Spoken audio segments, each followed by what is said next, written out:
ਜਾਣ ਵਾਲਾ ਜਾਂਦਾ ਜਾਂਦਾ ਕਿਹੜਾ ਰੋਗ ਲੱਗਿਆ। ਜਾਣ ਵਾਲਾ ਜਾਂਦਾ ਜਾਂਦਾ ਕਿਹੜਾ ਰੋਗ ਲੱਗਿਆ। ਤੇਰੀ ਉਮਰ ਦੇ ਜਿਹੜੇ ਬੱਚੇ ਹੁੰਦੇ ਜ਼ਿਆਦਾਤਰ ਉਹ ਜਾਂ ਮੋਬਾਈਲ 'ਚ ਗੇਮਾਂ ਖੇਡਦੇ ਜਾਂ ਟਿਕਟੌਕ ਚਲਾਉਂਦੇ ਨੇ, ਤੇਰਾ ਵੀ ਕੋਈ ਧਿਆਨ ਹੈਗਾ? ਜਾਣ ਵਾਲਾ ਜਾਂਦਾ ਜਾਂਦਾ ਕਿਹੜਾ ਰੋਗ ਲੱਗਿਆ। ਜਾਣ ਵਾਲਾ ਜਾਂਦਾ ਤੇ ਇਹ ਦੱਸੀ ਵੀ ਜਿਹੜੇ ਕਲਾਕਾਰ ਅੱਜ ਦੇ ਜਿਹੜੇ ਹੈਗੇ ਨੇ ਹਥਿਆਰਾਂ ਵਾਲੇ ਗਾਣੇ ਬੋਲਦੇ ਨੇ ਜਾਂ ਹੋਰ ਜਿਹੜੇ ਗਾਣੇ ਬੋਲਦੇ ਨੇ ਲੈਕਚਰ ਜਿਹੜੇ ਅਸੀਂ ਭੈਣਾਂ 'ਚ ਬਹਿ ਕੇ ਜਾਂ ਅਸੀਂ ਪਰਿਵਾਰ 'ਚ ਬਹਿ ਕੇ ਨਹੀਂ ਸੁਣ ਸਕਦੇ, ਤੂੰ ਵੀ ਇਸੇ ਤਰ੍ਹਾਂ ਗਾਣੇ ਬੋਲੇਗਾ? ਜਿਤਨਾ ਲੋਕੀ ਪਸੰਦ ਕਰਨੇ ਮੈਂ ਉਤਨਾ ਹੀ ਪੈਰਾਂ ਵਿੱਚ ਘੁੰਗਰੂ ਤੇ ਤਾਨੀ ਉੱਤੇ ਘਗਰੀ, ਨੱਕ ਵਿੱਚ ਨਥਲੀ ਤੇ ਪੀਰ ਵਾਲੀ ਨਗਰੀ, ਪੰਬੜ ਸੀ ਕਿਹੜਾ ਜਿਹੜਾ ਦੇ। ਮੇਰਾ ਤਾਂ ਸੁਪਨਾ ਹੈ ਕਿ ਮੈਂ ਵੱਡਾ ਹੋ ਕੇ ਆਪਣੇ ਮਾਤਾ ਪਿਤਾ ਜੀ ਦੇ ਨਾ ਵੱਡਾ ਅਮੀਰ ਬਣਾਉਣਾ ਚਾਹੁੰਦਾ। ਲੱਗੀ ਵਾਲੇ ਜਾਣ ਦੇਣ ਬੁਲਾ ਕਿਉਂ ਸੀ ਨੱਚਿਆ। ਇੰਡੋਜ਼ ਟੀਵੀ ਆਸਟ੍ਰੇਲੀਆ ਦੇਖ ਰਹੇ ਸਾਰੇ ਦਰਸ਼ਕਾਂ ਦਾ ਜੀ ਮੈਂ ਇੱਕ ਵਾਰ ਫਿਰ ਤੋਂ ਹਰਜੀਤ ਗਰੇਵਾਲ ਸਵਾਗਤ ਕਰਦਾ ਹਾਂ। ਜਿੱਥੇ ਕਿ ਅਸੀਂ ਕਹਿ ਸਕਦੇ ਹਾਂ ਵੀ ਸਾਡੇ ਜਿਹੜੀ ਇੱਥੋਂ ਦੀ ਧਰਤੀ ਹੈ, ਖਾਸ ਕਰਕੇ ਗੁਰੂਆਂ ਪੀਰਾਂ ਦੀ ਹੈ, ਇੱਥੇ ਜਿਹੜੇ ਕਾਫੀ ਜਿਹੜੇ ਸੂਫੀ ਗਾਇਕ ਜਿਹੜੇ ਹੋਏ ਨੇ, ਅਤੇ ਅੱਜ ਅਸੀਂ ਉਸੇ ਲੜੀ ਨੂੰ ਲੈ ਕੇ ਅੱਜ ਅਸੀਂ ਅੰਮ੍ਰਿਤਸਰ ਦੇ ਗੁਰੂ ਕੀ ਵਡਾਲੀ ਵਿੱਚ ਮੌਜੂਦ ਹਾਂ, ਜਿੱਥੋਂ ਦੇ ਕਿ ਪਿਆਰੇ ਲਾਲ ਅਤੇ ਪੂਰਨ ਚੰਦ ਵਡਾਲੀ ਜਿਹੜੇ ਕਿ ਇੱਕ ਰਾਸ਼ਟਰਪਤੀ ਅਵਾਰਡ ਨਾਲ ਜਿਹੜੇ ਸਨਮਾਨਿਤ ਹੋਏ ਨੇ। ਅਤੇ ਉਸੇ ਗੁਰੂ ਕੀ ਵਡਾਲੀ ਵਿੱਚ ਅੱਜ ਇੱਕ ਉਹ ਛੋਟਾ ਜਿਹੜਾ ਕਲਾਕਾਰ ਹੈ, 11 ਸਾਲ ਦੀ ਉਮਰ ਹੈ, ਪਰ ਜਿਹੜੇ ਕਹਿ ਸਕਦੇ ਹਾਂ ਵੀ ਹੌਸਲੇ ਬਹੁਤ ਬੁਲੰਦ, ਆਵਾਜ਼ ਬਹੁਤ ਪਿਆਰੀ ਹੈ। ਅਤੇ ਗੱਲਬਾਤ ਕਰਨੇ ਬੱਚੇ ਨਾਮ ਉਹਨਾਂ ਦਾ ਕੀ ਨਾਮ ਆ? ਹਾਂਜੀ ਬੇਟਾ, ਕੀ ਨਾਮ ਤੇਰਾ? ਮੇਰਾ ਨਾਮ ਅਭਿਰਾਜ। ਅਭਿਲਾਜ, ਇਹ ਦੱਸੋ ਉਮਰ ਤੁਹਾਡੀ ਅਜੇ ਬਹੁਤ ਛੋਟੀ ਹੈ, 11 ਸਾਲ ਦੀ ਉਮਰ ਆ, ਅਤੇ ਇਹਦੀ ਛੋਟੀ ਉਮਰ 'ਚ ਤੁਸੀਂ ਜਿਹੜਾ ਗਾਉਣਾ ਸਿੱਖ ਲਿਆ ਜੀ? ਹਾਂਜੀ। ਕਿੰਨੀ ਸਾਲ ਦੀ ਉਮਰ 'ਚ ਸਿੱਖਿਆ? ਉਦੋਂ ਮੈਂ 2 ਸਾਲ ਦਾ ਸੀ। 2 ਸਾਲ ਦਾ। ਅਤੇ ਇਹ ਕਿਸ ਤਰ੍ਹਾਂ ਤੁਹਾਡੇ ਮਨ 'ਚ ਆਇਆ ਵੀ ਇਹ ਗਾਉਣ ਵਜਾਉਣ ਦਾ, ਕਿਸ ਤਰ੍ਹਾਂ ਤੁਹਾਡੇ ਮਨ 'ਚ ਆਇਆ ਵੀ ਮੈਂ ਗਾਇਕੀ ਵੱਲ ਜਾਵਾਂ, ਕਿਸ ਤਰ੍ਹਾਂ ਧਿਆਨ ਆਇਆ? ਮੇਰਾ ਇਹ ਸ਼ੁਰੂ ਤੋਂ ਸ਼ੌਂਕ ਸੀ। ਤੁਹਾਡੇ ਗੁਰੂ ਕੀ ਵਡਾਲੀ ਦੇ ਵੀ ਜਿਹੜੇ ਸਾਡੇ ਪੂਰਨ ਚੰਦ ਵਡਾਲੀ ਜਿਹੜੇ ਹੈਗੇ ਨੇ, ਉਹਨਾਂ ਦਾ ਵੀ ਬਹੁਤ ਸੂਫੀਆਂ ਦਾ ਗਾਇਕ, ਉਹਨਾਂ ਨੂੰ ਵੇਖ ਕੇ ਕਿਤੇ ਮਨ 'ਚ ਨਹੀਂ ਆਇਆ ਵੀ ਉਹ ਵੀ ਗਾਉਂਦੇ ਆ ਤਾਂ ਮੈਂ ਵੀ ਗਾਵਾਂ ਸ਼ੁਰੂ ਕਰਾਂ? ਹਾਂਜੀ ਹਾਂਜੀ ਹਾਂਜੀ।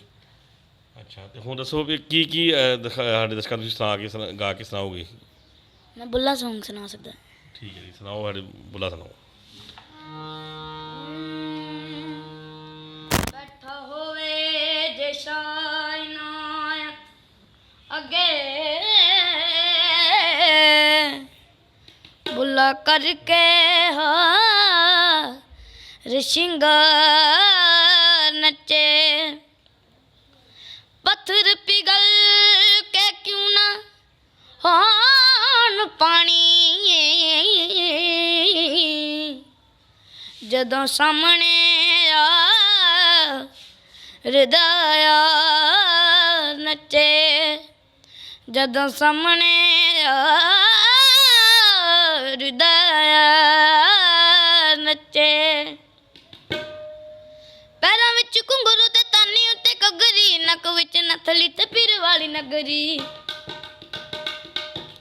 ਪੈਰਾਂ ਵਿੱਚ ਘੁੰਗਰੂ ਤੇ ਤਾਨੀ ਉੱਤੇ ਘਗਰੀ, ਨੱਕ ਵਿੱਚ ਨਥਲੀ ਤੇ ਪੀਰ ਵਾਲੀ ਨਗਰੀ, ਪੰਬੜ ਸੀ ਕਿਹੜਾ ਜਿਹੜਾ ਦਿਲ ਵਿੱਚ ਮੱਚਿਆ, ਲੱਗੀ ਵਾਲੇ ਜਾਂਦੇ ਨੇ ਬੁੱਲਾ ਕਿਉਂ ਸੀ ਨੱਚਿਆ, ਲੱਗੀ ਵਾਲੇ ਜਾਂਦੇ ਨੇ ਬੁੱਲਾ ਕਿਉਂ ਸੀ ਨੱਚਿਆ।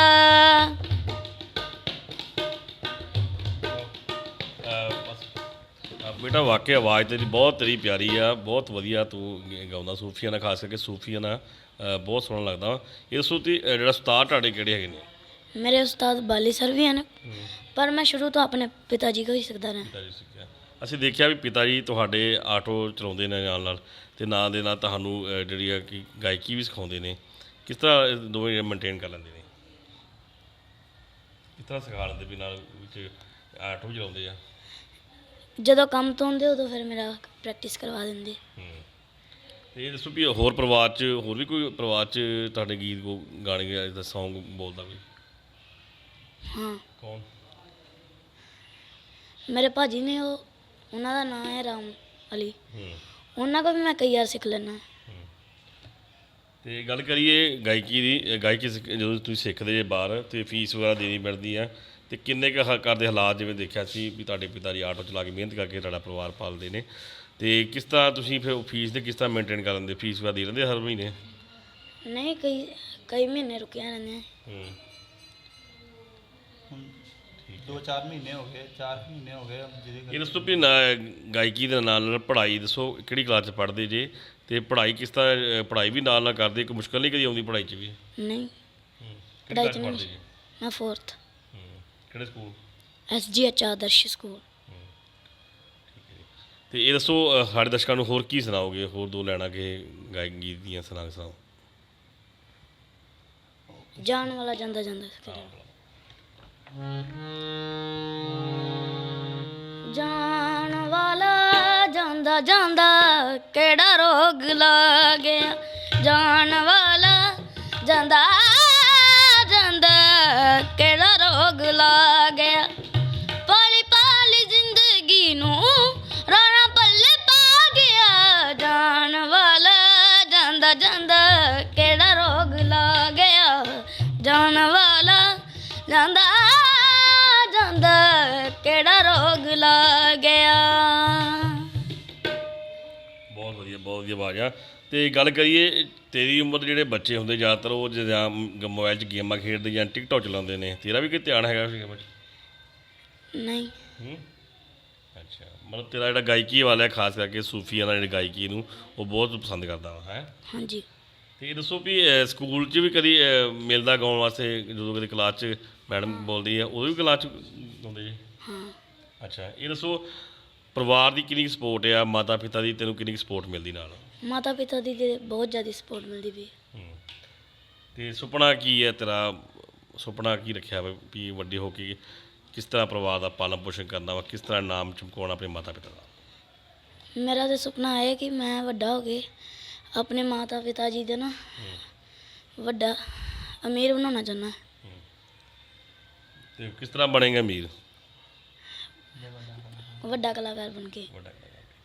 ਤੇ ਇਹ ਦੱਸੀ ਵੀ ਜਿਹੜੇ ਕਲਾਕਾਰ ਅੱਜ ਦੇ ਜਿਹੜੇ ਹੈਗੇ ਨੇ ਹਥਿਆਰਾਂ ਵਾਲੇ ਗਾਣੇ ਬੋਲਦੇ ਨੇ ਜਾਂ ਹੋਰ ਜਿਹੜੇ ਗਾਣੇ ਬੋਲਦੇ ਨੇ ਲੈਕਚਰ ਜਿਹੜੇ ਅਸੀਂ ਭੈਣਾਂ 'ਚ ਬਹਿ ਕੇ ਜਾਂ ਅਸੀਂ ਪਰਿਵਾਰ 'ਚ ਬਹਿ ਕੇ ਨਹੀਂ ਸੁਣ ਸਕਦੇ, ਤੂੰ ਵੀ ਇਸੇ ਤਰ੍ਹਾਂ ਗਾਣੇ ਬੋਲੇਗਾ? ਜਿਤਨਾ ਲੋਕੀ ਪਸੰਦ ਕਰਨੇ ਮੈਂ ਉਤਨਾ ਹੀ ਗਾਉਂਗਾ। ਪਰ ਲੋਕ ਤੇ ਬਹੁਤ ਘੱਟ, ਮੰਨ ਲਓ ਸੂਫੀਆਂ ਨਾਲ ਘੱਟ ਸੁਣਦੇ ਨੇ ਲੋਕ, ਇਹੋ ਜਿਹੇ ਗਾਣੇ ਸੁਣਦੇ ਨੇ, ਫਿਰ ਤੁਸੀਂ ਵੀ ਇਹੋ ਜਿਹੇ ਗਾਣੇ ਬੋਲੋਗੇ? ਹਾਂ, ਜਿਤਨਾ ਲੋਕੀ ਪਸੰਦ ਕਰਨੇ ਮੈਂ ਉਤਨਾ ਗਾ ਲਾਂਗਾ। ਕਿਉਂ ਅਸੀਂ ਦੇਖਿਆ ਵੀ ਤੁਹਾਡੇ ਗੁਰੂ ਕੀ ਵਡਾਲੀ 'ਚ ਪੂਰਨ ਚੰਦ ਵਡਾਲੀ ਜੀ ਜਿਹੜੇ ਪਿਆਰਾ ਲਾਲ ਜੀ ਬਹੁਤ ਸੂਫੀਆਂ ਨਾਲ ਗਾਇਕ ਬੋਲਦੇ ਨੇ, ਕਿਉਂਕਿ ਲੋਕ ਪਸੰਦ ਵੀ ਕਰਦੇ ਨੇ। ਹਰ ਜ਼ਰੂਰੀ ਨਹੀਂ ਹਰ ਕੋਈ ਮਾਰ ਧਰਾਲੇ ਵਾਲਾ ਜਾਂ ਕੋਈ ਹਥਿਆਰਾਂ ਵਾਲੇ ਹੀ ਗਾਣੇ ਪਸੰਦ ਕਰਦੇ ਨੇ, ਠੀਕ ਹੈ ਨਾ। ਅੱਜ ਉਹਨਾਂ ਪਛਾਣ ਬਣਾਈ ਹੈ ਪੂਰੇ ਵਰਲਡ 'ਚ, ਇੱਕ ਨਾਂ ਆ ਵੀ ਇਹ ਸੂਫੀਆਂ ਨਾਲ ਗਾਇਕ ਹੈਗੇ ਆ ਅਤੇ ਪੂਰਨ ਚੰਦ ਵਡਾਲੀ ਜੀ ਹੈਗੇ ਆ, ਅਤੇ ਤੂੰ ਵੀ ਉਹਨਾਂ ਕੋਲ ਬਣੇਗਾ ਕਿ ਨਹੀਂ? ਹਾਂ, ਉਹਨਾਂ ਵਰਗਾ ਬਣਾਂਗਾ ਮੈਂ ਵੀ। ਪਰ ਉਹ ਤਾਂ ਕਦੀ ਮਾਰ ਧਰਾਲੇ ਵਾਲੇ ਗਾਣੇ ਬੋਲਦੇ ਹੀ ਨਹੀਂ, ਨਾ ਹੀ ਉਹ ਲੋਕਾਂ ਦੀ ਪਸੰਦ, ਉਹ ਆਪਣੀ ਪਸੰਦ ਰੱਖਦੇ ਆ ਅਤੇ ਲੋਕ ਆਪੇ ਆਟੋਮੈਟਿਕ ਪਸੰਦ ਕਰਦੇ ਉਹਨਾਂ ਨੂੰ। ਆਪਣੀ ਪਸੰਦ ਤੇ ਗਾਉਣੀ ਚਾਹੀਦੀ, ਨਾਲ ਦੇ ਨਾਲ ਲੋਕਾਂ ਦੀ ਪਸੰਦ ਵੀ ਗਾਉਣੀ ਚਾਹੀਦੀ ਹੈ। ਠੀਕ ਹੈ। ਤੇ ਹੋਰ ਪਰਿਵਾਰ 'ਚ ਕੌਣ ਕੌਣ ਹੈਗਾ ਵਾ ਤੁਹਾਡੇ? ਹੋਰ ਮੇਰੇ ਪਰਿਵਾਰ ਦੇ ਵਿੱਚ ਮਾਤਾ ਪਿਤਾ ਵੀ ਗਾਉਂਦੇ ਥੋੜ੍ਹਾ ਥੋੜ੍ਹਾ। ਇਹ ਸੀ ਉਹ ਛੋਟਾ ਜਿਹਾ ਬੱਚਾ ਜਿਹਦੇ ਕਿ ਸੁਪਨੇ ਬਹੁਤ ਵਧੀਆ ਨੇ, ਬਹੁਤ ਵੱਡੇ ਨੇ ਵੀ ਵੱਡਾ ਹੋ ਕੇ ਅੱਛਾ ਕਲਾਕਾਰ ਬਣਾ, ਸੂਫੀਆਂ ਦਾ ਗਾਇਕ ਬਣਾ, ਅਤੇ ਆਵਾਜ਼ ਵੀ ਬਹੁਤ ਬੱਚੇ ਦੀ ਪਿਆਰੀ ਆ। ਇੱਕ ਆਮ ਸਧਾਰਨ ਪਰਿਵਾਰ 'ਚ ਉੱਠ ਕੇ ਕਹਿ ਸਕਦੇ ਵੀ ਇਹਦੇ ਪਿਤਾ ਜੀ ਇੱਕ ਆਟੋ ਚਲਾਉਂਦੇ ਨੇ, ਆਟੋ ਦੇ ਚਲਾਉਣ ਦੇ ਨਾਲ ਨਾਲ ਇਹਦੇ ਉਸਤਾਦ ਵੀ ਕਹਿ ਸਕਦੇ ਨੇ, ਉਸਤਾਦ ਵੀ ਹੈਗੇ ਨੇ ਨਾ, ਕਿਉਂਕਿ ਬਹੁਤ ਵਧੀਆ ਤਬਲਾ 'ਤੇ ਰਿਜਾਇਨ ਕਰਾਉਂਦੇ ਨੇ, ਅਤੇ ਇਸ ਦੇ ਨਾਲ ਜਿਹੜੀ ਇਹ ਗਾਇਕੀ ਜਿਹੜੀ ਇਸ ਬੱਚੇ ਦੀ ਆ ਬਹੁਤ ਵਧੀਆ ਆਵਾਜ਼ ਆ। ਤੁਸੀਂ ਸੁਣਿਆ ਹੀ ਆ ਕਿਸ ਤਰ੍ਹਾਂ ਇੱਕ ਬੱਚੇ ਦੀ ਜਿਹੜੀ ਆਵਾਜ਼ ਆ, ਪਰ ਥੋੜ੍ਹੀ ਜਿਹੀ ਲੋੜ ਹੈ ਇਸ ਪਰਿਵਾਰ ਨੂੰ ਸਪੋਰਟ ਦੀ, ਥੋੜ੍ਹੀ ਲੋੜ ਹੈ ਸਹਾਇਤਾ ਦੀ, ਕਿਉਂਕਿ ਪਰਿਵਾਰ ਬਹੁਤ ਪਿਛੜਿਆ ਹੋਇਆ ਵਾ, ਅਤੇ ਫੈਮਿਲੀ ਕਹਿ ਸਕਦੇ ਵੀ ਇੱਕੋ ਪਰਿਵਾਰ 'ਚ ਜਿਹੜੇ ਜੀਏ ਸਾਰੇ, ਅਤੇ ਇਕੱਲੇ ਜਿਹੜੇ ਪਰਿਵਾਰ ਦਾ ਕੰਮ ਨਹੀਂ ਹੈ ਇਹਦੇ ਪਿਤਾ ਦਾ ਵੀ ਇਸ ਨੂੰ ਚੰਗੇ ਮੁਕਾਮ ਤੱਕ ਪਹੁੰਚਾਇਆ ਜਾਵੇ। ਅਤੇ ਅਗਰ ਤੁਹਾਨੂੰ ਇਸ ਬੱਚੇ ਦੀ ਆਵਾਜ਼ ਚੰਗੀ ਲੱਗਦੀ ਹੈ ਅਤੇ ਸਾਡੇ ਜਿਹੜੇ ਦਰਸ਼ਕ ਦੇਖ ਰਹੇ ਨੇ ਦੇਸ਼ਾਂ ਵਿਦੇਸ਼ਾਂ 'ਚ, ਇਸ ਪਰਿਵਾਰ ਦੀ ਜਿਹੜੀ ਹੈ ਇਸ ਬੱਚੇ ਦੀ ਆ ਵੱਧ ਤੋਂ ਵੱਧ ਮਦਦ ਕਰ ਦੇਣ, ਤਾਂ ਕਿ ਉਹ ਜਿਹੜਾ ਬੱਚਾ ਵਾ ਇੱਕ ਚੰਗੇ ਮੁਕਾਮ 'ਤੇ ਪਹੁੰਚ ਕੇ ਇੱਕ ਚੰਗੀ ਜਿਹੜੀ ਆ ਸਹਾਇਤਾ ਕਰ ਸਕੇ, ਚੰਗਾ ਜਿਹੜਾ ਨਾਮ ਬਣਾ ਸਕੇ ਆਪਣਾ ਅਤੇ ਆਪਣੇ ਗੁਰੂ ਕੀ ਵਡਾਲੀ ਦਾ। ਤੇ ਹੁਣ ਗੱਲਬਾਤ ਕਰਨੇ ਉਹਨਾਂ ਦੇ ਪਿਤਾ ਜੀ ਦੇ ਨਾਮ। ਲੱਗੀ ਵਾਲੇ ਜਾਣਦੇ ਨੇ ਬੁੱਲਾ ਕਿਉਂ ਸੀ ਨੱਚਿਆ, ਲੱਗੀ ਵਾਲੇ ਜਾਣਦੇ ਨੇ ਬੁੱਲਾ ਕਿਉਂ ਸੀ ਨੱਚਿਆ। ਗੱਲਬਾਤ ਕਰ ਲੈਂਦੇ ਉਹਨਾਂ ਦੇ ਪਿਤਾ ਜੀ ਨਾਲ, ਅਬਰਾਜ ਦੇ। ਇਸੋ ਅਬਰਾਜ ਤੋਂ ਛੋਟਾ ਜਿਹਾ ਬਚਪਨ ਤੋਂ ਹੀ ਇਹ ਸ਼ੌਂਕ ਸੀ ਇਹ ਗਾਇਕੀ ਦਾ? ਹਾਂਜੀ ਸਰ, ਇਹਨੂੰ ਮਤਲਬ ਗੱਲਾਂ ਬਾਤਾਂ ਕਰਦਿਆਂ ਨਾ ਪਤਾ ਲੱਗਾ ਕਿ ਕਲਾਕਾਰ ਬੜੀ ਜਲਦੀ ਬਾਹਰ ਦੇਸ਼ਾਂ ਵਿਦੇਸ਼ਾਂ 'ਚ ਘੁੰਮਦੇ ਆ ਅਤੇ ਜਹਾਜ਼ਾਂ 'ਚ ਝੂਟੇ ਲੈਂਦੇ। ਉਦੋਂ ਤੇ ਮਤਲਬ ਉਦੋਂ ਇਹਨੂੰ ਠੀਕ ਢੰਗ ਨਾਲ ਬੋਲਣਾ ਵੀ ਨਹੀਂ ਆਉਂਦਾ, ਅਤੇ ਉਦੋਂ ਤੋਂ ਇਹਨੂੰ ਸੁਪਨਾ ਕਿ ਮੈਂ ਬੱਚੇ ਜਦੋਂ ਮਤਲਬ ਕਿ ਅਸਲ ਦੇ ਵਿੱਚ ਕਹਿਣਾ ਤੇ ਹੁੰਦਾ ਕਲਾਕਾਰ, ਇਹ ਮਤਲਬ ਮਤਲਬ ਬੋਲੀ ਇਹਦੀ ਤੋਤਲੀ, ਤੇ ਕਹਿੰਦਾ ਸੀ ਮੈਂ ਕਲਾਕਾਰ ਬਣਨਾ, ਯਾਨੀ ਕਿ ਕਹਿਣ ਦਾ ਭਾਵ ਕਿ ਬਾਹਰ ਜਾਣਾ, ਕਲਾਕਾਰ ਬਣ ਕੇ ਬਾਹਰ ਜਾਣਾ। ਦੱਸ ਰਿਹਾ ਵੀ ਮੈਂ 2 ਸਾਲ ਦੀ ਉਮਰ 'ਚ ਜਿਹੜਾ ਸੀ ਮਨ ਸੌਂਗ ਸੀ, ਗਾਉਣਾ ਸ਼ੁਰੂ ਕਰਤਾ ਸੀ ਵੀ ਮੈਂ ਕਲਾਕਾਰ ਬਣਨਾ। ਹਾਂਜੀ ਸਰ, ਇਹ ਜਦੋਂ ਬਿਲਕੁਲ ਛੋਟਾ ਜਿਹਾ ਸੀ ਨਾ, ਇਹਨੂੰ ਮੈਂ ਗੋਦੀ 'ਚ ਚੁੱਕ ਕੇ, ਸਾਡਾ ਅਸਲ ਦੇ ਵਿੱਚ ਪੂਰੇ ਪਰਿਵਾਰ ਦਾ ਕੰਮ ਜ਼ਿਆਦਾ ਮੇਨ ਜਿਹੜਾ ਮੁੱਖ ਗਾਣਾ ਵਜਾਣਾ ਸਾਡਾ ਵੀ ਅਤੇ ਮੇਰੇ ਸਹੁਰਿਆਂ ਦਾ ਵੀ, ਅਤੇ ਉਹ ਇਹਨੂੰ ਮਤਲਬ ਜਿੱਦਾਂ ਵਿਰਾਸਤ 'ਚ ਚੀਜ਼ ਮਿਲੀ ਹੁੰਦੀ ਵੀ ਖਾਨਦਾਨ ਵਿਰਾਸਤ 'ਚ ਮਿਲਿਆ, ਜਿਹੜੀ ਇਹ ਗਾਇਕੀ ਮਿਲੀ ਹੈ, ਰੱਬ ਵੱਲੋਂ ਗੋਡ ਗਿਫਟ ਮਿਲਿਆ ਹੈ। ਹਾਂਜੀ, ਗੋਡ ਗਿਫਟ ਹੀ ਹੈ ਸਰ। ਜਿੱਥੋਂ ਇਹ ਸਿੱਖਣ ਵੀ ਜਾਂਦਾ ਨਾ, ਉਹ ਮਤਲਬ ਕਿ ਵੱਡੀ ਉਮਰ ਦੇ, ਜਿਸ ਤਰ੍ਹਾਂ ਮਤਲਬ 20 ਸਾਲ ਦੇ 25 ਸਾਲ ਦੇ ਬੱਚੇ ਕਈ ਵਾਰੀ ਇਹਨੂੰ ਗਾਉਂਦਿਆਂ ਦੇਖਦੇ, ਅਤੇ ਉਹ ਕਹਿ ਦਿੰਦੇ ਆ ਕਿ ਸਰ ਇਸ ਤਰ੍ਹਾਂ ਦੀ ਗਾਇਕੀ ਸਿੱਖਣੀ ਹੋਵੇ ਤਾਂ ਕਿੰਨੀ ਕੁ ਦੇਰ ਪ੍ਰੈਕਟਿਸ ਕਰਨੀ ਪਏ। ਅਤੇ ਉਹ ਫਿਰ ਬੜਾ ਮਤਲਬ ਕਿ ਇਹਦੇ ਬਾਰੇ ਪੁੱਛਦੇ ਲੋਕ, ਇਹਨੂੰ ਪਸੰਦ ਕਰਦੇ ਆ। ਜਦੋਂ ਅਕੈਡਮੀ 'ਚ ਵੀ ਜਾਂਦਾ ਉਹ, ਕਈ ਵਾਰੀ ਸਾਡੇ ਕੋਲ ਮਤਲਬ ਕਿ ਇਹਦੀ ਫੀਸ ਫੂਸ ਦਾ ਦੇਣ ਦਾ ਮਤਲਬ ਤੰਗੀ ਆਈ ਦੀ, 2-2 4-4 ਮਹੀਨੇ ਮਤਲਬ ਕਿ ਨਹੀਂ ਲਿਜਾਇਆ ਜਾਂਦਾ। ਇਹਦੇ ਸਾਰੇ ਫਿਰ ਮਤਲਬ ਸਾਨੂੰ ਬੋਲਦੇ ਵੀ ਇਹਦਾ ਨਾ ਮਤਲਬ ਇਹ ਨਾ ਸੋਚਿਆ ਕਰੋ ਕਿ ਸਾਡੇ ਕੋਲ ਫੀਸ ਨਹੀਂ ਦਿੱਤੀ ਜਾਂਦੀ ਅਤੇ ਲਿਜਾਣਾ ਨਹੀਂ ਆ, ਨਾ ਵੀ ਫੀਸ ਦਿੱਤੀ ਜਾਵੇ ਤਾਂ ਤੁਸੀਂ ਇਹਨੂੰ ਲੈ ਕੇ ਆਇਆ ਕਰੋ। ਅਸੀਂ ਦੇਖਿਆ ਘਰ ਦੇ ਹਾਲਾਤ ਬਹੁਤ ਮਾੜੇ ਨੇ, ਤੁਸੀਂ ਖੁਦ ਆਟੋ ਚਲਾ ਕੇ ਆਪਣੇ ਅਤੇ ਆਪਣੇ ਬੱਚਿਆਂ ਦਾ ਜਿਹੜਾ ਪਾਲਣ ਪੋਸ਼ਣ ਕਰਦੇ ਹੋ, ਕਿਉਂਕਿ ਲੋਕਡਾਊਨ ਦੇ ਦੌਰਾਨ ਵੀ ਆਟੋ ਜਿਹੜਾ ਬੰਦ ਰਹੇ ਕਾਫੀ ਚਿਰ, ਅਤੇ 2-3 ਮਹੀਨੇ ਜਿਹੜਾ ਪਰਿਵਾਰ ਦਾ ਕਿਸ ਤਰ੍ਹਾਂ ਗੁਜ਼ਾਰਾ ਚੱਲਿਆ? ਸਰ ਤੁਹਾਨੂੰ ਪਤਾ ਹੀ ਆ ਕਿ ਕਈ ਵਾਰੀ ਮਤਲਬ ਕਿ ਬੱਚਿਆਂ ਨੂੰ ਮਤਲਬ ਕਿ ਅਸੀਂ ਸੱਚਾਈ ਤਾਂ ਸੱਚਾਈ ਹੁੰਦੀ ਹੈ, ਅਸੀਂ ਮਤਲਬ ਗੁਰਦੁਆਰੇ ਵੀ ਜਾ ਕੇ ਰੋਟੀ ਰਾਟੀ ਖਾ ਖੂ ਕੇ ਆਉਂਦੇ ਰਹੇ, ਅਤੇ ਕੁਛ ਮਤਲਬ ਇੱਧਰੋਂ ਉੱਧਰੋਂ ਕਰਾ ਕੇ ਦਾਲ ਫੁਲਕਾ ਤਾਂ ਤੁਹਾਨੂੰ ਪਤਾ ਮਾਲਕ ਦੇ ਹੀ ਜਾਂਦਾ, ਪਰ ਇਹ ਆ ਵੀ ਮੁਸ਼ਕਿਲ ਬਹੁਤ ਜ਼ਿਆਦਾ ਆਈ ਹੈ ਇਹਦੇ ਵਿੱਚ। ਤੁਹਾਨੂੰ ਲੱਗਦਾ ਵੀ ਤੁਹਾਡੇ ਘਰ 'ਚ ਇੱਕ ਕਹਿ ਸਕਦੇ ਵੀ ਹੀਰਾ ਵਾ, ਤੁਹਾਡੇ ਘਰ 'ਚ ਇੱਕ ਚਿਰਾਗ ਜਿਹੜਾ ਬਹੁਤ ਵਧੀਆ, ਜਿਹੜਾ ਤੁਹਾਡਾ ਅਤੇ ਤੁਹਾਡੇ ਖਾਨਦਾਨ ਜਿਹੜਾ ਖਾਸ ਕਰਕੇ ਗੁਰੂ ਕੀ ਬੜਾਲੀ ਦਾ ਜਿਹੜਾ ਨਾਮ ਰੋਸ਼ਨ ਕਰੂਗਾ? ਹਾਂਜੀ ਸਰ, ਇਹ ਜ਼ਰੂਰੀ ਨਹੀਂ ਕਿ ਮੈਨੂੰ ਹੀ ਲੱਗਦਾ, ਜਦੋਂ ਮਤਲਬ ਮੈਂ ਉਸਤਾਦਾਂ ਲੋਕਾਂ ਨੂੰ ਇਹ ਸੁਣਾਉਂਦਾ ਨਾ, ਬੇਟੇ ਨੂੰ ਸੁਣਦੇ ਆ ਤਾਂ ਉਹ ਕਹਿ ਦਿੰਦੇ ਆ, ਜਾਂ ਕੋਈ ਇਹਨੂੰ ਸੰਤ ਸੁਣਦੇ ਆ, ਸੰਤ ਫਕੀਰ ਹੁੰਦੇ ਜਿਹੜੇ, ਉਹ ਵੀ ਕਹਿ ਦਿੰਦੇ ਕਿ ਇਹ ਤੁਹਾਡੀਆਂ ਕੁਲਾਂ ਤਾਰ ਦੇਗਾ, ਇਹ ਬੱਚਾ ਮਤਲਬ ਕਿ ਤੁਹਾਡੇ ਕੋਲ ਇਹ ਬੱਚਾ ਨਹੀਂ, ਇਹ ਤੁਹਾਡੇ ਕੋਲ ਸਮਝੋ ਕਿ ਹੀਰਾ ਆ। ਕਈ ਲੋਕ ਇਸ ਤਰ੍ਹਾਂ ਮਤਲਬ ਇਹਨੂੰ ਕਹਿ ਦਿੰਦੇ ਕਈ ਕਿ ਇਹ ਭਾਜੀ ਇਹ ਜਿਹੜਾ ਬੱਚਾ ਤੁਹਾਡੇ ਕੋਲ ਬੱਚਾ ਨਹੀਂ, ਇਹ ਤੂਫਾਨ ਆਇਆ, ਜਦੋਂ ਇਹਨੇ ਮਤਲਬ ਕਿ ਆਪਣੀ ਲਹਿਰ ਦੇ ਵਿੱਚ ਛਿੜਨਾ ਨਾ, ਇਹਨੂੰ ਕੋਈ ਰੋਕ ਨਹੀਂ ਸਕਦਾ। ਅਤੇ ਜਦੋਂ ਇਸ ਤਰ੍ਹਾਂ ਦੀਆਂ ਗੱਲਾਂ ਸੁਣਦੇ ਤਾਂ ਮਨ ਖੁਸ਼ ਬੜਾ ਹੁੰਦਾ। ਬਾਕੀ ਤੁਹਾਨੂੰ ਪਤਾ ਸਮੇਂ ਤੋਂ ਪਹਿਲਾਂ ਤਾਂ ਕਿਸਮਤ ਤੋਂ ਜ਼ਿਆਦਾ ਨਹੀਂ ਮਿਲਦਾ, ਜਦੋਂ ਸਮਾਂ ਆਇਆ ਆਪੇ ਮਾਲਕ ਦੀ ਕਿਰਪਾ ਹੋ ਹੀ ਜਾਣੀ। ਗੱਲ ਕਰੀਏ ਇਸ ਉਮਰ ਦੇ ਬੱਚਿਆਂ ਦੀ, ਜਦੋਂ ਇਸ ਉਮਰ 'ਚ ਬੱਚੇ ਹੁੰਦੇ ਨੇ ਉਹ ਜ਼ਿਆਦਾਤਰ ਮੋਬਾਈਲ 'ਚ ਗੇਮਾਂ ਖੇਡਦੇ ਜਾਂ ਟਿਕਟੋਕ ਬਣਾਉਂਦੇ ਨੇ ਜਾਂ TV ਵਗੈਰਾ ਵੇਖਦੇ ਨੇ, ਇਹਦਾ ਕੀ ਸ਼ੌਂਕ ਹੈਗਾ? ਸਰ ਅਸਲ ਦੇ ਵਿੱਚ ਚੱਕਰ ਪਤਾ ਕੀ, ਦੇਖੋ ਜਿਹੜਾ ਮੇਨ ਸ਼ੌਂਕ ਹੁੰਦਾ ਨਾ, ਉਹਦੇ ਵੱਲ ਜਦੋਂ ਇਹਨੂੰ ਕਈ ਵਾਰੀ ਪ੍ਰੋਗਰਾਮ ਹੁੰਦੇ ਆ, ਜਾਂ ਮੰਨ ਲਓ ਵੀ ਕੋਈ ਜਿੱਦਾਂ ਆਡੀਸ਼ਨ ਵਗੈਰਾ ਆ ਗਿਆ, ਹੁਣ ਉਹਦੇ ਵਿੱਚ ਇੰਡੀਆ ਟੈਲੈਂਟ ਵਿੱਚ ਵੀ ਸਿਲੈਕਟ ਹੋਇਆ ਵਾ, ਅਤੇ ਉਹਦੀ ਤਿਆਰੀ ਕਰਵਾ ਰਹੇ ਸੀ ਇਹਦੀ। ਅਤੇ ਹੁਣ ਜਿੱਦਾਂ ਆਮ ਬੱਚੇ ਜਿਹੜੇ ਖੇਡਦੇ ਖੂਡਦੇ ਨਾ, ਇਹਦਾ ਵੀ ਦਿਲ ਕਰਦਾ ਖੇਡਣ ਵਾਸਤੇ, ਕਈ ਵਾਰੀ ਬੱਚਿਆਂ ਨਾਲ ਖੇਡਦਾ, ਫਿਰ ਇਹਨੂੰ ਮੈਂ ਮਤਲਬ ਆਵਾਜ਼ ਦੇ ਕੇ ਕਹਿ ਦੇਣਾ, ਕਾਕੇ ਤੇਰਾ ਕੰਮ ਕੁਛ ਹੋਰ ਹੈ, ਰੱਬ ਨੇ ਤੈਨੂੰ ਕਿਸੇ ਹੋਰ ਕੰਮ ਵਾਸਤੇ ਭੇਜਿਆ, ਜੇ ਇਸ ਤਰ੍ਹਾਂ ਆਪਣਾ ਟਾਈਮ ਖਰਾਬ ਕਰੇਗਾ। ਕਈ ਵਾਰੀ ਇਹਨੂੰ ਮੈਂ ਸ਼ਾਰਟਕੱਟ 'ਚ ਇੱਦਾਂ ਵੀ ਦੱਸਦਾ ਵਾਂ ਕਿ ਜੇ ਹੁਣ ਤੂੰ ਤੰਗੀ ਕੱਟੇਗਾ ਤਾਂ ਮਾਲਕ ਦੀ ਕਿਰਪਾ ਬਾਅਦ 'ਚ ਇਹੋ ਜਿਹੀ ਹੋਣੀ ਹੈ ਕਿ ਤੈਨੂੰ ਬਾਅਦ 'ਚ ਜ਼ਿੰਦਗੀ 'ਚ ਕਦੀ ਤੰਗੀ ਨਹੀਂ ਆਏਗੀ। ਕਦੀ ਸੋਚਿਆ ਸੀ ਵੀ ਇਸ ਤਰ੍ਹਾਂ ਬੱਚੇ ਦਾ ਜਿਹੜਾ ਛੋਟੀ ਉਮਰੇ ਇੰਨਾ ਨਾਮ ਹੋ ਜਾਊਗਾ ਤੁਹਾਡੇ? ਖਾਸ ਕਰਕੇ ਜੋ ਕਹਿੰਦਾ ਜਦੋਂ ਬੱਚੇ ਦਾ ਨਾਮ ਹੋ ਜਾਂਦਾ ਮਾਂ ਬਾਪ ਨੂੰ ਬੜੀ ਖੁਸ਼ੀ ਹੁੰਦੀ ਹੈ। ਲੋਕ ਕਹਿੰਦੇ ਨੇ ਵੀ ਉਹ ਅਬਰਾਜ ਦੇ ਪਿਤਾ ਜਾਂਦੇ ਆ, ਵਿਰਾਜ ਦੇ ਪਿਤਾ ਜਾਂਦੇ, ਕਿੰਨੀ ਖੁਸ਼ੀ ਹੁੰਦੀ ਹੈ? ਬੜੀ ਖੁਸ਼ੀ ਅੰਦਰੋਂ, ਮਤਲਬ ਦਿਲ ਜਿਹੜਾ ਨਾ ਪੂਰਾ ਬਾਗੋ ਬਾਗ ਹੋ ਜਾਂਦਾ ਫਿਰ, ਅਤੇ ਮਨ 'ਚ ਇਹ ਹੁੰਦਾ ਵੀ ਚਲੋ ਮਾਲਕ ਨੇ ਇੰਨਾ ਕੁ ਤਾਂ ਸਾਡੇ 'ਤੇ ਕਿਰਪਾ ਕੀਤੀ ਹੈ ਕਿ ਸਾਨੂੰ ਬੱਚੇ ਵਧੀਆ ਦੇ ਦਿੱਤੇ ਆ। ਅਤੇ ਤੁਹਾਨੂੰ ਪਤਾ ਬੱਚੇ ਵਧੀਆ ਹੋਣ ਅਤੇ ਮਾਂ ਪਿਓ ਦੀ ਜ਼ਿੰਦਗੀ ਭਾਵੇਂ ਗਰੀਬ ਵੀ ਹੋਵੇ ਅਤੇ ਹਾਂਜੀ ਉਮਰ ਲੰਬੀ ਹੋ ਜਾਂਦੀ, ਅਤੇ ਉਹ ਜ਼ਿੰਦਗੀ ਇੰਝ ਲੱਗਦਾ ਕਿ ਜਿੱਦਾਂ ਸਵਰਗ 'ਚ ਹੈ, ਅਤੇ ਜੇ ਬੱਚੇ ਮਾੜੇ ਨਿਕਲ ਆਉਣ ਤਾਂ ਫਿਰ ਇੰਝ ਲੱਗਦਾ ਕਿ ਜੀਂਦੇ ਜੀ ਨਰਕ 'ਚ ਹੈ। ਬਿਲਕੁਲ ਬਹੁਤ ਵਧੀਆ ਗੱਲ ਕੀਤੀ ਆ। ਅਤੇ ਗੱਲ ਕਰੀਏ ਬੱਚੇ ਦੀ ਦਿਨ ਦੀ ਸ਼ੁਰੂਆਤ ਜਿਹੜੀ ਹੈ ਕਿਸ ਤਰ੍ਹਾਂ ਕੀਤੀ ਜਾਂਦੀ ਹੈ, ਥੋੜ੍ਹਾ ਦੱਸੋ ਸਾਨੂੰ। ਸਰ ਇਹ ਬਿਲਕੁਲ ਜਦੋਂ ਛੋਟਾ ਜਿਹਾ ਸੀ ਨਾ, ਜਿੱਦਾਂ ਕਹਿ ਦੇਣਾ ਯਾਰ ਇਹਨੂੰ ਤਾਂ ਗੁੜਤੀ ਦੇ ਵਿੱਚ ਹੀ ਮਤਲਬ ਗਾਣਾ ਵਜਾਣਾ ਮਿਲਿਆ। ਮੇਰੇ ਤੋਂ ਉਮਰ ਮਤਲਬ ਵੱਡੀ ਹੈ, ਮੇਰਾ ਭਤੀਜਾ ਕਿਸ਼ੋਰ ਤਬਲਾ ਵਜਾਉਂਦਾ ਵਾ, ਉਹ ਵੀ ਮਿਊਜ਼ਿਕ ਡਾਇਰੈਕਟਰ ਵਾ ਭਗਤਾਂ ਵਾਲੇ ਤੋਂ। ਅਤੇ ਉੱਥੇ ਮਤਲਬ ਅਸੀਂ ਗਏ ਘੁੰਮਣ, ਅਤੇ ਇਹਦੇ ਮਤਲਬ ਕਹਿੰਦਾ ਯਾਰ ਇਹਨੂੰ ਮੈਂ ਗੁੜਤੀ ਨਾ ਦੇ ਦਾਂ ਮਤਲਬ ਗਾਣੇ ਵਜਾਣੇ ਦੀ। ਮੈਂ ਕਿਹਾ ਮਹਾਰਾਜ ਜਿੱਦਾਂ ਤੁਹਾਨੂੰ ਠੀਕ ਲੱਗਦਾ ਕਰ ਦਿਓ। ਉਹਨੇ ਇਹਦਾ ਸਿਰ ਐਂ ਫੜ ਕੇ, ਜਿੱਦਾਂ ਕੋਈ ਹੱਥ 'ਚ ਕੋਈ ਵੱਡਾ ਦਵਾਣਾ ਜਾਂ ਮਤਲਬ ਕਿ ਖਰਬੂਜਾ ਫੜੀ ਦਾ, ਇਹਦੇ ਸਿਰ ਦੇ ਵਿੱਚ ਮਤਲਬ ਕਿ 3 ਤਾਲ ਦੇ ਕਾਇਦੇ ਦੇ ਬੋਲ ਬੋਲੇ। ਤੇ ਹੁਣ ਮਤਲਬ ਜਿੱਦਾਂ ਗਾਉਂਦਾ ਤਾਂ ਹੈਗਾ ਹੀ ਆ, ਤਬਲੇ ਤੇ ਵੀ ਮਤਲਬ ਕਿ ਇਹਦਾ ਹੱਥ ਇੰਝ ਮਤਲਬ ਲੱਗਦਾ ਵੀ ਜੇ ਤਬਲਾ ਸਿੱਖੇ ਤੇ ਤਬਲਾ ਵੀ ਬੜੀ ਆਸਾਨੀ ਨਾਲ ਸਿੱਖ ਲਏਗਾ। ਗੱਲ ਕਰੀਏ ਅੱਜ ਕੱਲ੍ਹ ਦੇ ਗਾਇਕਾਂ ਦੀ, ਅੱਜ ਕੱਲ੍ਹ ਦੇ ਗਾਇਕ ਜਿਹਨੂੰ ਕੋਈ 2 ਬੋਲ ਗਾਣੇ ਦੇ ਸ਼ੁਰੂ ਆ ਜਾਂਦੇ ਨੇ, ਉਹ ਆਪਣੇ ਨੂੰ ਗਾਇਕ ਸਮਝਦਾ ਵਾ, ਉਹਦੇ ਬਾਰੇ ਕਹਿਣਾ ਚਾਹੋਗੇ? ਸਰ ਜਿਹੜੇ ਇਸ ਤਰ੍ਹਾਂ ਦੇ ਮਤਲਬ ਗਾਇਕ ਹੁੰਦੇ ਨਾ, ਉਹ ਜ਼ਿਆਦਾ ਦੇਰ ਟਿਕਦੇ ਨਹੀਂ। ਜਿਨ੍ਹਾਂ ਨੇ ਸਿੱਖਿਆ ਹੁੰਦਾ ਨਾ, ਉਹ ਵੇਖੋ ਜ਼ਿਆਦਾ ਲੰਬੀ ਜਿੱਦਾਂ ਲੰਬੀ ਰੇਸ ਦੇ ਘੋੜੇ ਉਹੋ ਹੀ ਹੁੰਦੇ ਆ। ਜਿਨ੍ਹਾਂ ਨੇ ਕਲਾਸੀਕਲ ਸਟਾਈਲ ਨਾਲ ਸਿੱਖਿਆ ਹੁੰਦਾ, ਉਹ ਫੋਕ ਵੀ ਗਾ ਲੈਂਦੇ, ਕਲਾਸੀਕਲ ਵੀ ਗਾ ਲੈਂਦੇ, ਸੂਫੀ ਵੀ ਗਾ ਲੈਂਦੇ। ਜਿਨ੍ਹਾਂ ਨੇ ਜਿੱਦੋਂ ਕਹਿਣ ਦਾ ਭਾਵ ਕਿ ਜਿਹਦੀ ਜੜ ਚੰਗੀ ਆ ਨਾ, ਉਹੋ ਹੀ ਬੂਟਾ ਮਤਲਬ ਵਧੀਆ ਪਲਦਾ ਵਾ। ਗੱਲ ਕਰੀਏ ਸੂਫੀਆਨਾ ਦੀ, ਸੂਫੀਆਨਾ ਬੱਚਾ ਬੋਲ ਰਿਹਾ ਵਾ ਗੀਤ, ਕਾਫੀ ਲੋਕ ਪਸੰਦ ਵੀ ਕਰਦੇ ਨੇ, ਕਾਫੀ ਲੋਕ ਨਹੀਂ ਵੀ ਪਸੰਦ ਕਰਦੇ ਨੇ। ਤੇ ਕੀ ਜ਼ਿੰਦਗੀ 'ਚ ਰਹੇਗਾ ਵੀ ਸੂਫੀਆਨਾ ਗਾਏਗਾ ਜਾਂ ਕਿ ਆਪਣੀ ਪਛਾਣ ਬਣਾਏਗਾ ਕਿ ਅਲੱਗ ਚੀਜ਼ ਜੋ ਲੋਕਾਂ ਪਸੰਦ ਹੋਊਗੀ? ਸਰ ਵੈਸੇ ਤੇ ਤੁਹਾਨੂੰ ਪਤਾ ਸੰਗਤ ਦੇ ਵਿੱਚ ਹੀ ਰੰਗਤ ਹੁੰਦੀ ਹੈ। ਤੇ ਅਸਲ ਦੇ ਵਿੱਚ ਇਹ ਆ ਵੀ ਰੱਬ ਦਾ ਨਾਂ ਤੇ ਮਤਲਬ ਲੈਣਾ ਚਾਹੀਦਾ। ਸੂਫੀਆਨਾ ਗਾਣਾ ਐਸਾ ਕਿ ਜਦੋਂ ਆਪਾਂ ਗਾਉਂਦੇ ਹਾਂ ਤੇ ਉਹ ਰੱਬ ਦੇ ਨਾਲ ਜੁੜਨ ਵਾਲੀ ਗੱਲ ਆ।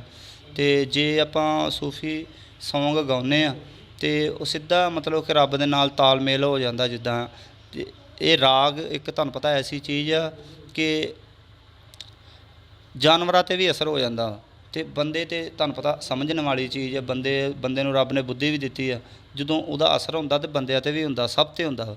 ਇਹ ਦੱਸੋ ਵੀ ਸਾਡੇ ਦਰਸ਼ਕ ਤੁਹਾਨੂੰ ਦੇਸਾਂ ਦੇਖ ਰਹੇ ਨੇ, ਕੀ ਇਹਨਾਂ ਨੂੰ ਬੇਨਤੀ, ਕੀ ਫਰਿਆਦ, ਕੀ ਕਰਨਾ ਚਾਹੋਗੇ ਆਪਣੇ ਨੂੰ? ਬੇਨਤੀ ਤਾਂ ਇਹੋ ਕਰਨਾ ਚਾਹਾਂਗਾ ਕਿ ਜੇ ਇਹਨਾਂ ਨੂੰ ਮਤਲਬ ਆਮ ਦੁਨੀਆ ਨੂੰ ਵੇਖੋ ਕਿ ਚੰਗਾ ਸੁਣਨਾ ਚਾਹੀਦਾ ਤੇ ਚਲੋ ਇੰਜੋਏ ਹੋਣਾ ਚਾਹੀਦਾ। ਇੰਜੋਏ ਵੀ ਇਸ ਤਰ੍ਹਾਂ ਦਾ ਹੋਣਾ ਚਾਹੀਦਾ ਜਿੱਦਾਂ ਵੇਖੋ ਨੁਸਰਤ ਫਤਿਹ ਅਲੀ ਖਾਨ ਸਾਹਿਬ ਨੇ ਗਾਇਆ, ਲਤਾ ਮਾਤਾ ਜੀ ਨੇ ਗਾਇਆ, ਹੁਸੈਨ ਬਖਸ਼ ਨੇ ਗਾਇਆ, ਫਿਰ ਮੁਹੰਮਦ ਰਫੀ ਖਾਨ ਸਾਹਿਬ ਜੀ ਨੇ ਗਾਇਆ। ਉਹ ਵੀ ਤਾਂ ਗਾਣਾ ਇੰਜੋਏ ਵਾਲਾ ਹੀ ਆ। ਜ਼ਰੂਰੀ ਥੋੜ੍ਹਾ ਕਿ ਮਤਲਬ ਕਿ ਲੁੱਟੇ ਗਏ, ਮਾਰੇ ਗਏ ਹਥਿਆਰਾਂ ਨਾਲ, ਮਤਲਬ ਕਿ ਜਾਂ ਜੱਟ ਆ ਜੀ ਫਲਾਨਾ, ਇੱਦਾਂ ਇਹ ਗਾਣਾ ਥੋੜ੍ਹੀ ਆ। ਗਾਣਾ ਤਾਂ ਇੱਕ ਰੂਹ ਦੀ ਖੁਰਾਕ ਆ। ਤੇ ਜਦੋਂ ਰਾਗ ਪੂਰਾ ਮਤਲਬ ਕਿ ਉਹਦਾ ਰਾਗ ਦਾ ਕਿਸੇ ਅਸਰ ਹੁੰਦਾ ਨਾ, ਉਹ ਫਿਰ ਰੂਹ ਨੂੰ ਸਕੂਨ ਮਿਲਦਾ। ਜ਼ਰੂਰੀ ਨਹੀਂ ਕਿ ਆਪਾਂ ਮਤਲਬ ਕਿ ਹਥਿਆਰਾਂ ਵਾਲੇ ਮਾਰ ਧਾੜ ਵਾਲੇ ਗਾਣੇ ਸੁਣੀਏ ਤੇ ਫੇਰ ਹੀ ਗੱਲ ਬਣਦੀ ਹੈ। ਗੱਲ ਕਰੀਏ ਤੁਸੀਂ ਸਾਡੇ ਦਰਸ਼ਕ ਦੇਖ ਰਹੇ ਹੋ ਦੇਸਾਂ ਵਿਦੇਸ਼ਾਂ 'ਚ, ਕੀ ਕਹਿਣਾ ਕੀ ਚਾਹੋਗੇ ਉਹਨਾਂ ਨੂੰ, ਕੀ ਬੇਨਤੀ ਕੀ ਕਰਨਾ? ਨਾਲੇ ਤੁਸੀਂ ਆਪਣਾ ਮੋਬਾਈਲ ਨੰਬਰ ਦੱਸ ਦਿਓ ਉਹਨਾਂ ਨੂੰ, ਤੁਹਾਡੀ ਕਿਸ ਤਰ੍ਹਾਂ ਮਦਦ ਕਰ? ਮੇਰਾ ਮੋਬਾਈਲ ਨੰਬਰ ਵੈਸੇ ਭਾਜੀ ਪਤਾ ਕੀ ਗੱਲ, ਅਸਲ ਦੇ ਵਿੱਚ ਮੇਰਾ ਤੇ ਮਤਲਬ ਜਿਹੜਾ ਮੋਬਾਈਲ ਸੀ ਨਾ ਉਹ ਵੀ ਟੁੱਟ ਗਿਆ ਜੇ। ਤੇ ਹੁਣ ਤੇ ਮੈਂ ਦੇਸੀ ਜਿਹਾ ਮੋਬਾਈਲ ਫਿਲਹਾਲ ਚਲਾਉਂਦਾ ਪਿਆ ਜੇ। ਮੋਬਾਈਲ ਨੰਬਰ ਦੇ ਦਿਓ ਆਪਣਾ। ਤੇ ਮੇਰੇ ਕੋਲ ਹੁਣ ਮੋਬਾਈਲ ਨੰਬਰ ਹੈਗਾ ਜੇ 6280 ਤੇ 700 696 ਨੰਬਰ ਹੈ। ਇੱਕ ਫਿਰ ਰਿਪੀਟ ਕਰ ਦਿਓ।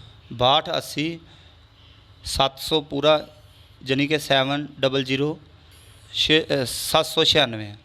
ਬਹੁਤ ਬਹੁਤ ਧੰਨਵਾਦ ਜੀ। ਇਹ ਸੀ ਗੱਲਬਾਤ ਕੀਤੀ ਉਹਨਾਂ ਨੇ ਪਿਤਾ ਜੀ ਨੇ। ਤੇ ਕਿਤੇ ਕਿਤੇ ਮਨ 'ਚ ਫਰਿਆਦਾਂ ਨੇ ਵੀ ਇਸ ਬੱਚੇ ਨੂੰ ਜਿਹੜਾ ਵਾ ਚੰਗੇ ਮੁਕਾਮ 'ਤੇ ਪਹੁੰਚੇ, ਪਰ ਘਰ ਦੇ ਹਾਲਾਤ ਹੋਣ ਕਰਕੇ, ਮਾੜੇ ਹੋਣ ਕਰਕੇ ਜਿਵੇਂ ਕਿਸੇ ਚੰਗੇ ਮੁਕਾਮ ਤੱਕ ਨਹੀਂ ਪਹੁੰਚਿਆ। ਸਾਡੀ ਵੀ ਦਰਸ਼ਕਾਂ ਨੂੰ ਅਪੀਲ ਹੈ ਵੀ ਜਿਹੜੇ ਸਾਡੇ ਦਰਸ਼ਕ ਦੇਸਾਂ ਵਿਦੇਸ਼ਾਂ ਸਾਡਾ ਟੀਵੀ ਦੇਖ ਰਹੇ ਨੇ, ਇਸ ਪਰਿਵਾਰ ਦੀ ਜਿਹੜੀ ਵੱਧ ਤੋਂ ਵੱਧ ਆ ਕੇ ਮਦਦ ਕਰਦੇ ਤਾਂ ਜੋ ਕਿ ਇਸ ਬੱਚੇ ਦੇ ਹਾਲਾਤ ਹੋਏ ਨੇ ਅਤੇ ਉਹ ਚੰਗੇ ਮੁਕਾਮ 'ਤੇ ਜਿਹੜਾ ਉਹ ਪਹੁੰਚ ਸਕੇ। ਇੰਡੋਰ ਟੀਵੀ ਆਸਟ੍ਰੇਲੀਆ ਦੀ ਹਰਜੀਤ ਗਰੇਵਾਲ ਦੀ ਖਾਸ ਰਿਪੋਰਟ।